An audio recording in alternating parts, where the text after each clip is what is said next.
You might proceed. Sure. Thank you. Good morning. The judge has instructed you on the law. As I said in my opening statement, you're the trier of fact. You judge the credibility of all the witnesses that you heard last week. Now, when you go back and retire and go back in the jury room and deliberate, you'll apply the evidence to the law and make your decision. And as the judge has said, you can take the instructions, should take the instructions back into the jury room with you. Now, Mr. Spence is charged with capital murder. We have to prove all the elements of capital murder beyond a reasonable doubt. The first element is that on or about November 30th of 2022 in Tippah County, Mississippi, while Jeff Spence was engaged in the commission of robbery, Jeff Spence unlawfully, with or without deliberate design, killed Kirby Carpenter, a human being. Those are the elements. November 30th of 2022. Kirby's last words to Caitlin were at 6:37 p.m. on November 30th of 2022. He was traveling past Gino's, which is a tire store in Boonville. Kirby is never heard from again. You can review the text messages. They're entered as an exhibit, and you will see that there are no outgoing texts or calls from Kirby's phone. Scott Watson, who was the deputy coroner that day, and Dr. Erin Robinson, who didn't testify, but her report and the death certificate were admitted into evidence, declared that the date of death was November 30th of 2022. We can see this from the death certificate, which is right here, admitted into evidence. And highlighted there is 11/30/2022 in the right-hand corner is the date of death. Tippah County, Mississippi. His body, no question, was found at 6071 County Road 600 in Tippah County. That's Kirby Carpenter's home. Now, let's talk about robbery.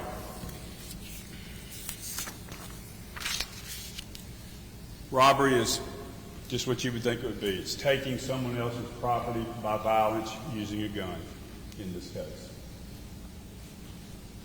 A person is in the commission of robbery even if the robbery occurs after the killing. And the judge read you an instruction that tells you that as long as the state has proved that this is a continuing chain of events, the murder and the robbery, we don't have to prove which one occurred first. So even if Jeff robbed Kirby after killing him, he is still in the commission of a robbery. Now, let's talk about the property. You heard testimony early on in the trial from Bart Adams. Bart Adams is an attorney in Ripley, Mississippi. He knew Kirby for about 12 to 15 years, knew him, did some legal work for him, and he knew him as an acquaintance. He did business with him. He traded gold, silver, and collectible coins with Kirby. He also testified that in his dealings with him, Kirby always carried a satchel. I think Bart called it a man purse. And in that, I'm going to call it a satchel. In that satchel was cash and business documents. Now, he also always carried a pistol with him. The gun and the satchel were never recovered. They weren't on Kirby's person, they weren't in Kirby's house, and they weren't in Kirby's truck that was locked in the driveway with the groceries he had purchased at the Kroger in Corinth on 11/30/2022. 22 Magnum shells were found on Kirby's person at the crime scene when the body was discovered on December 2nd of 22, but no gun. So where'd the gun go? Something he always carried. Now,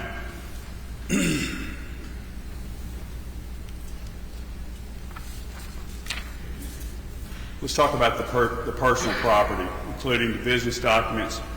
Where were they found?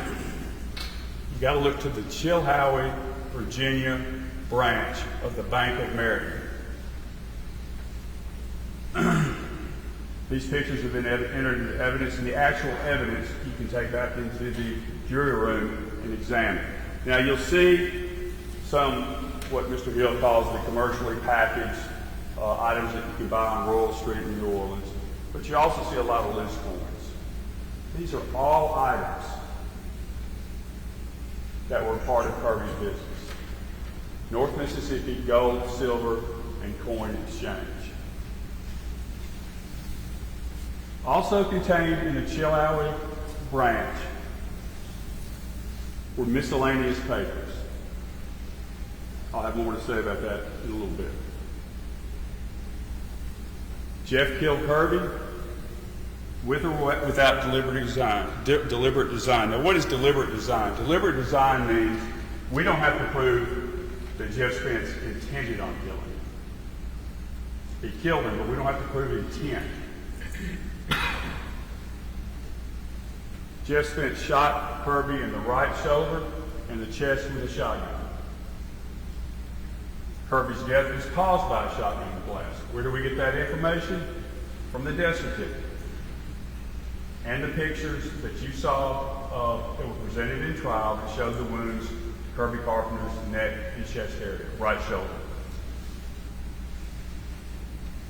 The doctor, the medical examiner, ruled this a homicide, and the cause of death, which is in the right paragraph, gunshot wound, gunshot to right shoulder and chest area. Now, there's a lot of evidence in this case. We're going to take it one at a time because once you put all the pieces together, everything points to Jeff Spence. The timeline.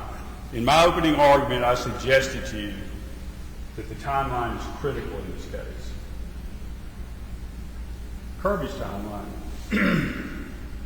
Caitlin's timeline, and Jeff Spence's timeline. Again, Kirby's last words to Caitlin, to anyone, was at 6:37 p.m. in the form of a text message when he's passing Geno's. Again, here's the text message. You can see it's 6:37 p.m. on November 30th of 2022. Where are you? Geno's.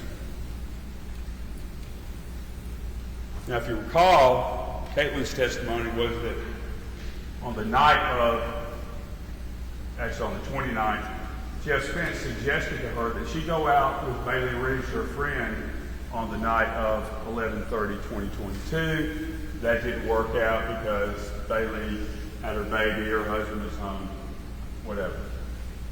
They did not get together. But Jeff suggested they get together. You gotta ask yourself why. Because he did what he had to do. We know where Caitlin was. We know Caitlin was at Walmart in Boonville. And we know she went to the parking lot. And how do we know that? Because we've got video evidence that's been entered into the evidence showing her at the Walmart parking lot, and she stays there until 7:52 p.m. Her testimony was that after she left, after breastfeeding, she went to pick up Chinese food and then headed home. 15 to 20 minutes to Kirby's house, where she lived. So that puts her, even if she's speedy picking up her Chinese food, that puts her home about 8:15 p.m. Kirby was murdered approximately 7 p.m. Now, Jeff and Karen left Mississippi after being in Mississippi for an extended period of time to, quote, help with the baby on 11/29/22, one day before the murder. 19 hours. I want you to remember that number. You heard the officers from Virginia testify that it was about an 8-hour drive. Caitlin said it was 10. Say it was 10. You've got an hour time difference. So when you're traveling to Virginia, you pick up an hour. and you're coming back to Mississippi, you lose an hour. 19 hours. So if the Spences left Mississippi 1 to 2 p.m., giving them a 10-hour drive, adding an hour for the time change, that puts them home in Saltville, Virginia about midnight on 11/29/22. Kirby's killed at 7 o'clock p.m. on the 30th. That's a 19-hour gap. Plenty of time to get something to eat, to take a shower, to fill up with gas, get a good night's sleep, and drive all the way back to Mississippi. And again, Kirby was found at 12:30 on December 2nd of 2022. When did the Spences say they come back? They came back on the 3rd, and they stayed for the funeral on the 17th, and then they left on the 20th. 19 hours. The bank box. The first bank box that was opened by Jeff Spence was opened on December 2nd of 2022.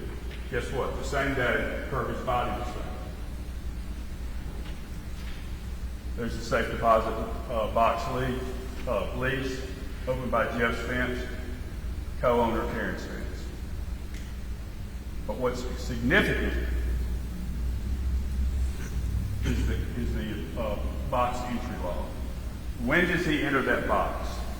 On the same day he opens it. At what time? 11:40. That's Eastern Standard Time, which is 10:40 Mississippi time. That's almost 2 hours before Kirby's body was discovered. If they didn't know he was dead, why they're opening up a bank box? And Mr. Hill made a big deal that, hey, you open up a bank box, nothing unusual about going into that bank box. But if you look at the Saltville branch documents, that box was opened up on December 12th of 2022, and the contents are in evidence. He doesn't enter that box until June of 2023.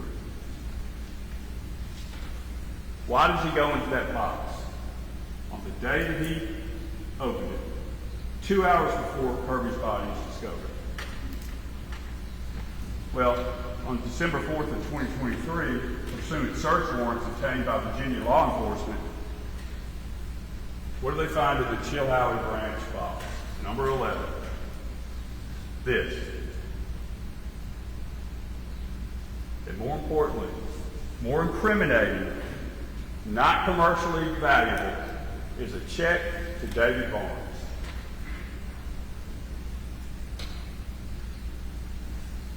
Kirby M. Carpenter, 6071 County Road, 600 Boonville, Mississippi. $90.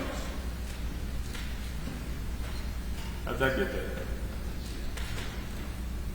Miscellaneous paperwork that Chris McAllister testified to. First is a simple envelope that you get from a bank when you withdraw money. Where's that from? People's Bank, Ripley, Mississippi.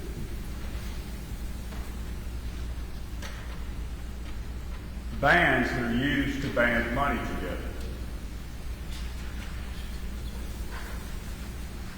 People's Bank. People's Bank. You got to ask yourself, where's the money? It's in his pocket. And the receipts. Here's a receipt from Panther's Den in Dumas, Mississippi. Kirby's MasterCard.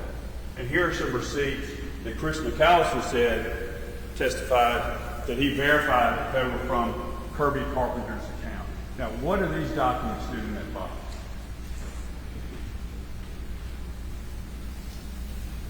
Because Jeff Spence grabbed Kirby's satchel and left. Testimony is that his satchel contains business papers, documents, and cash. All that's found in the Chilhowie box. The confession.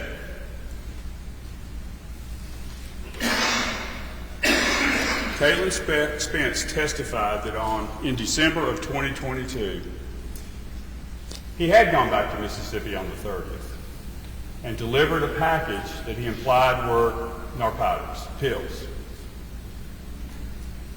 Placed him in the shed, I believe, underneath a bucket. So here he's confessing to going back to Mississippi on the 30th. And then we have the waterfall conversation that Caitlin testified happened between April and June of 2023. After she's reading all these social media posts, she's gone through counseling, and she just comes out flat out and asks Jeff Spence, did you kill Kirby? What did he say? No, I didn't kill him. What are you talking about? The less you know, the better. Don't look a gift horse in the mouth. Down south, we would say that as don't thump a free melon. If you say anything, you'll lose a no and kill me. I did what I had to do. And Caitlin Spence testified that this was a confession. Now, Mr. Hill has made a lot of the purported enemies that Kirby had throughout his life. Drug dealers in Memphis, business transactions gone wrong.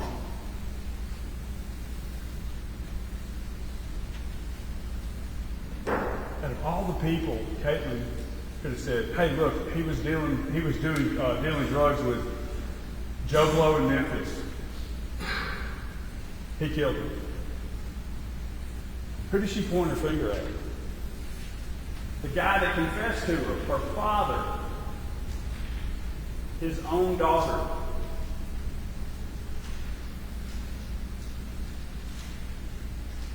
The shotgun. Carolyn Aguayo, Caitlin's sister, Jeff Spence's younger daughter. First grade teacher, wife, mother. Has no reason, nothing to gain from her testimony. She doesn't want to be anywhere around Jeff. She doesn't want him to know where they live. She doesn't want him to know how many children she has. And he made the statement to her while watching TV that if he had to kill someone, he'd use a shotgun.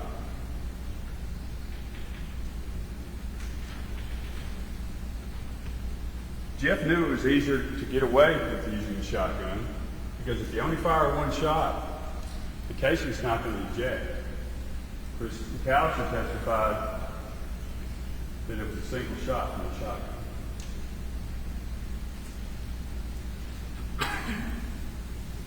Now, significantly, again pursuant to a search warrant in December of 2023, Smith County law enforcement found a hidden, muddy, fully loaded shotgun under Jeff's bed. Pictures are in evidence. The shotgun was wrapped in a man's jacket. Muddy at the end of the barrel. Also important is the ammunition that was contained in the shotgun.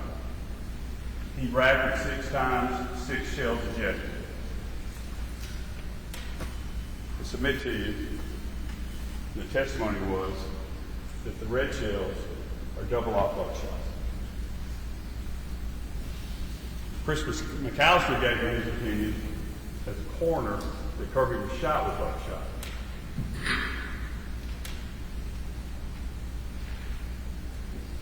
Jeff's phone. Caitlin testified that she tried to call Jeff on November 30th of 2022. And she couldn't get it. And she asked him about this. And he said, "Oh, my battery was broken."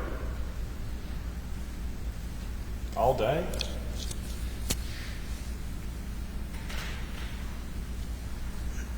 What was recovered in A1 storage was labeled a Faraday bag.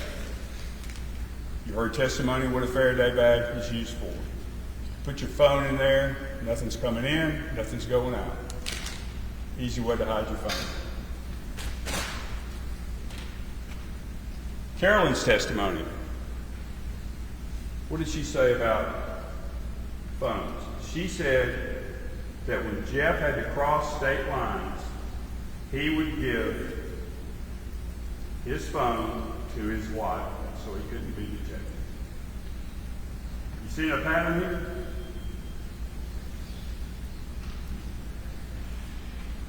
Jeff's MO, modus operandi, how he gets things done. The shotgun. Kill with a shotgun, hidden underneath his bed. Why do you hide the shotgun underneath your bed? Wrapped in a jacket.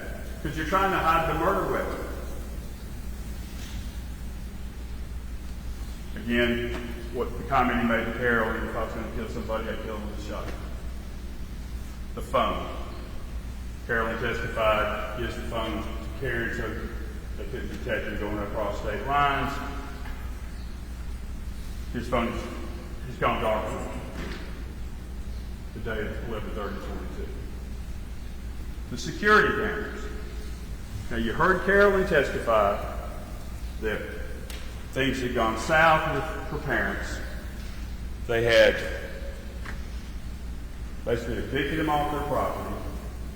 He came back to get his stuff out of the garage, and they watched him on the camera walk behind the shed, and then the cameras go blind. They go back to check it out. The camera's been cut. Cold. Why did he do that? Chris McAllister testified that Kirby Carpenter's security system, the cameras, had been disabled. Now, Mr. Hill said, oh, he didn't have access to the house.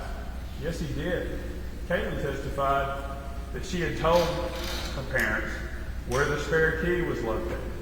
So he didn't have to break into the house. There was no sign of forced entry because he didn't have to. He knew where the key was. He lived there for several months. The aggression. I wrote this down. During Carolyn's testimony,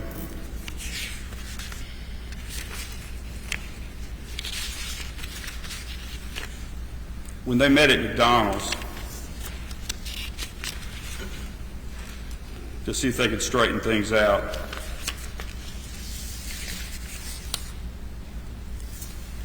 these are Carolyn's exact words. I saw an anger and a violence in his eyes that I had never seen before. I saw an anger and a violence in his eyes that I had never seen before. That's Carolyn's testimony. Someone has nothing to gain about being here. Caitlin testified at the waterfall, her father had never talked to her like that. He was angry.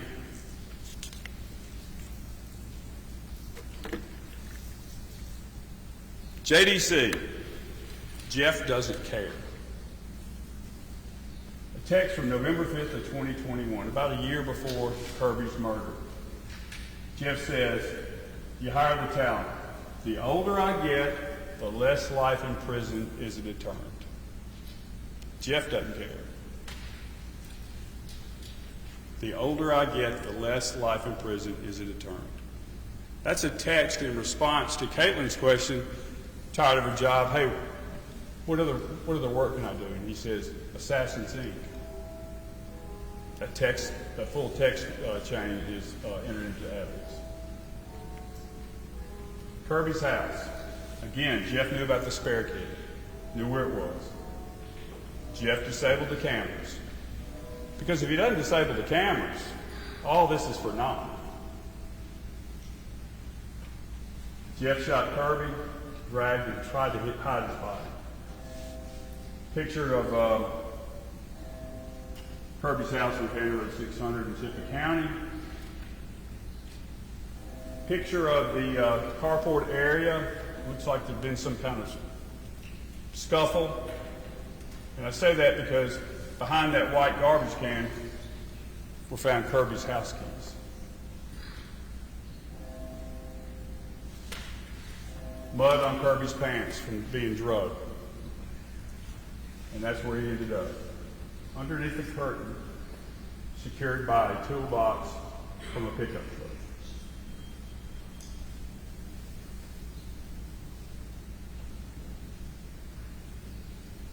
Now, Jeff's alibi. The court has instructed you that's the state's burden, and we accept that burden, to prove that Jeff Spence was in Mississippi. And I just went through the litany of evidence that shows that he was in Mississippi. So we've got that burden. But let's look at the alibi. The alibi is based on one text, supposedly from Karen Spence to Caitlin.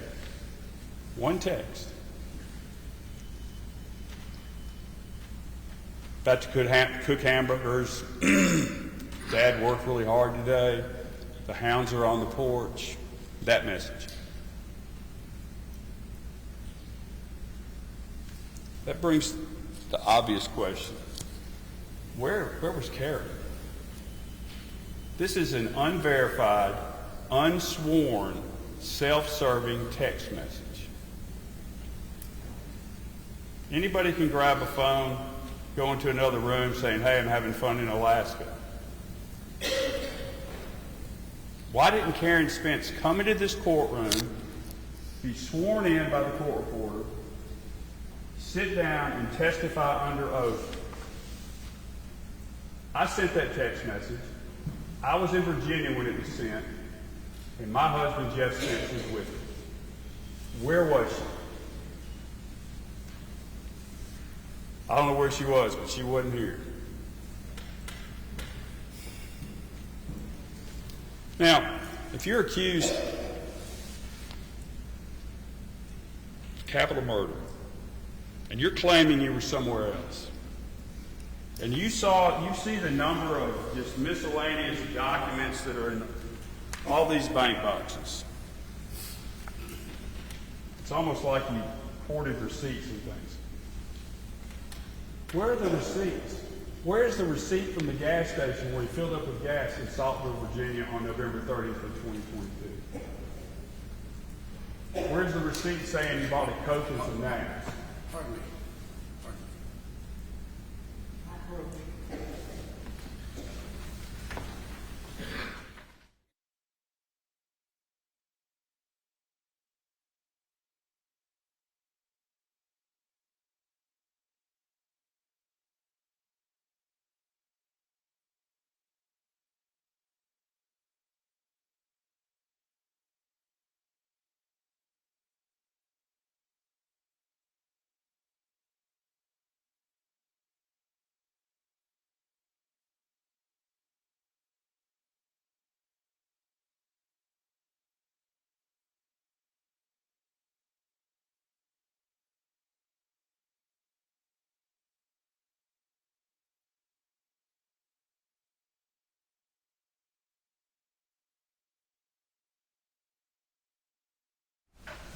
Why aren't there any receipts? Because he wasn't in Saltville. Why isn't there someone to come in here and testify and say, yeah, Jeff and I were together on 11/30/22 in Saltville. We sat on the porch, had a Coke. Because he wasn't in Saltville. This alibi, this unsworn, unverified, self-serving text message is not an alibi. What they're claiming to be an alibi. You've used 28 minutes. Thank you. But it's unsubstantiated. Why wasn't Karen here? Maybe she was tired of staying strong for the family. To continue covering up for Jeff. I don't know. All we know is she wasn't here. And you've got to ask yourself a question. How does a man with the financial troubles, with no continuing or employment whatsoever, how does he accumulate all this cash? If you look at the inventory sheets on the two bank boxes, He's got $62,000. That's just in the county cash. That doesn't count the money that was wrapped in aluminum foil when he was arrested on November 30th of 2023, 1 year to the day Kirby died. I believe that was about $10,000.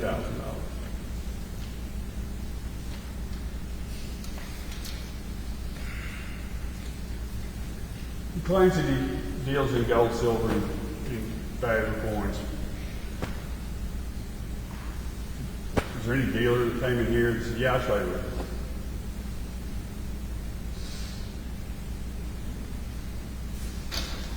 And finally, the three people, his immediate family, who should be the most important people to him, his two daughters, both testified in this thing, and his wife didn't testify. That's got to say something. Confessed to Caitlin, Carolyn, again, a first grade teacher, wife, mother, credible, no reason to come in here and lie. They broke ties with, I think she called them Bonnie and Clyde. Scared of her. Don't want him to know where she lives, where her family is, how many kids she has. Jeff Spence had the motive, that's greed. Jeff Spence had the opportunity in 19 hours.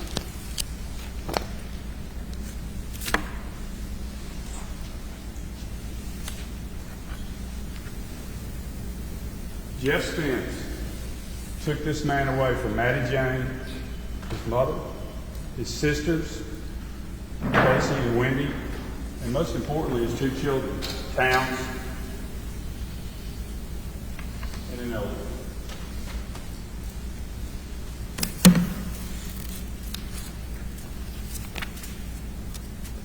Jeff doesn't care. Prison's not a deterrent to him. A deterrent to what? A deterrent to murder. He's guilty. Find him guilty. Thank you.